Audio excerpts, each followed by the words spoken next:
did I put those darn... I could swear they were right over here.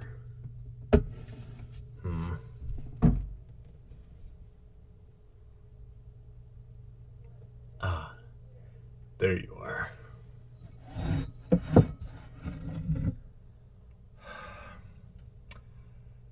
It's time.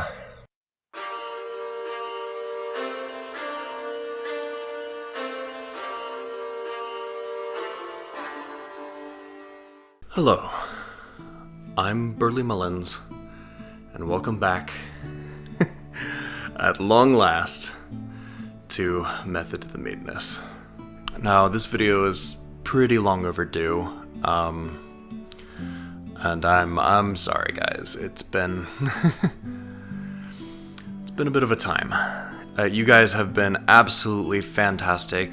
Thank you so much for checking in on me in the comments. I read each and every one of them.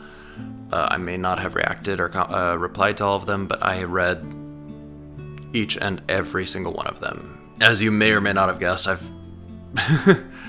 my life has been a little hectic for the past year. I don't have time to really get into each and everything that happened, but I'm gonna have a short synopsis scroll by.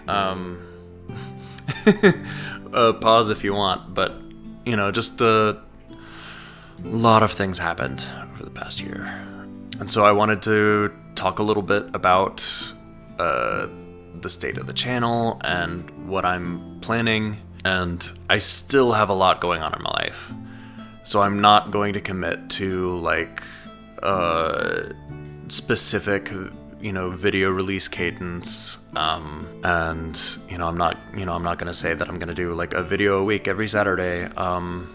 It's just not realistic for me right now. Hopefully in the future that'll be something that can change, and I can do the proper YouTuber thing and release once, even twice a week.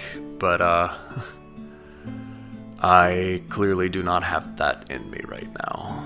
So do hit that notification bell and make sure to ring it a second time so you get notified when I post a video, because there's no telling when it'll come out. But yeah, I still have plenty of meads that I plan on making. I found a new one that I want to do the other day. Very exciting thing. I might actually bump that one up the schedule a little bit because it looks fun. And that's kind of what this is all about. It's about fun. It's about it's about cats making noise in the background. Okay, where was I? It's about fun. And a lot of things in my life, a lot of hobbies that I enjoyed became chores rather than fun for me. And that's kind of heartbreaking. But I'm getting back into the swing of it. At the end of this video, you'll see. I made myself a mead, not for the channel, just for me. I still filmed it. You're gonna see just a time lapse. You're gonna see a time lapse of it. I'd gone out with friends and family, and there was an apple orchard in North Georgia that was doing an event where you paid $5, you brought your own bag, and you could leave with as many apples as you could get. I brought a duffel bag. And so I decided that I was going to use them as part of raw materials for a mead. And while I was out, I found a jar of sorghum syrup, and that sounded really fun. So I went through a couple of iterations of recipes. The old process. What I fell in love with when it came to making mead in the first place. Finding new and exciting ways to mix these ingredients and have fun with it, and try to figure out what the outcome might taste like, see what it'll be, and see if I'm wrong. That's also a huge part of it for me. It's about the discovery.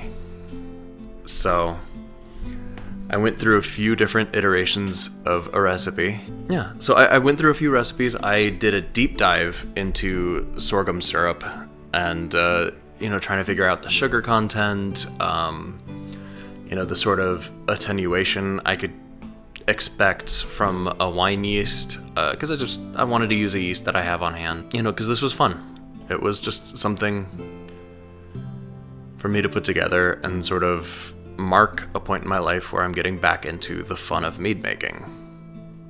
The joy of it. I hope when you guys make mead that you have that joy as well.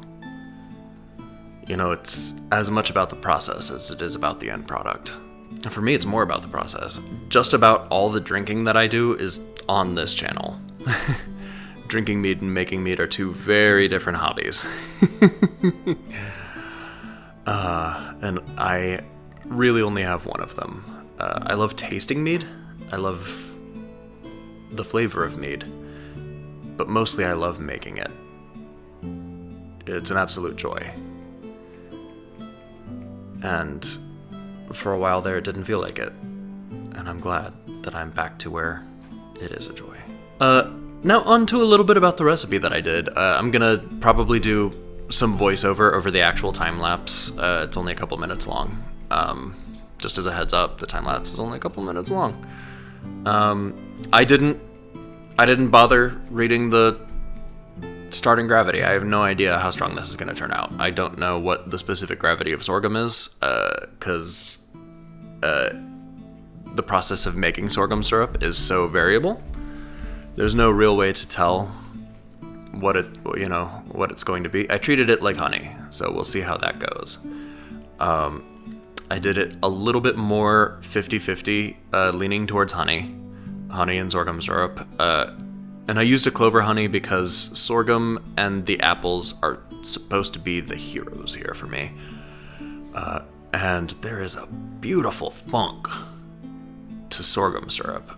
And I'm hoping that getting rid of some of the sweetness and having, the apple flavor. I put 9 apples in this mead. Like I said, I got a duffel bag of apples. I only had so much headroom. I had apples left over. And I didn't juice them. I used one of those apple corers.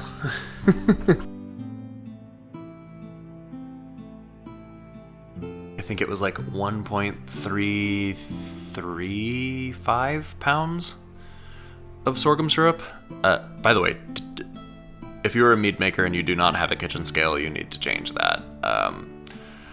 The kitchen scale is one of the essential tools that you need. Despite being very careful with the measurements, I didn't measure the starting gravity. I have no idea how strong this mead will be when it turns out. And that is sort of a throwback to my roots as a mead maker. If you've seen my beginner mead videos, you'll know that I made meads out of plastic, jugs.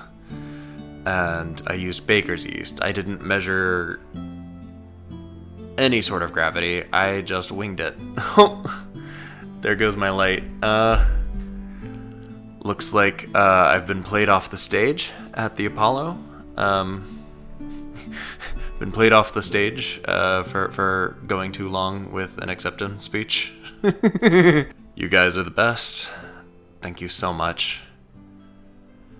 And this has been Method to the Meadness.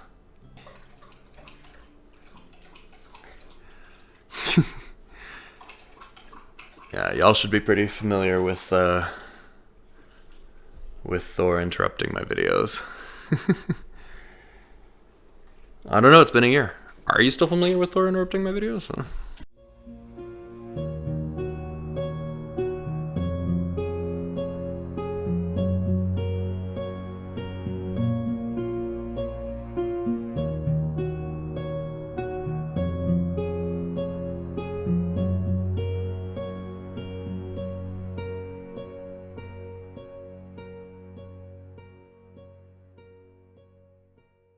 He's thirsty.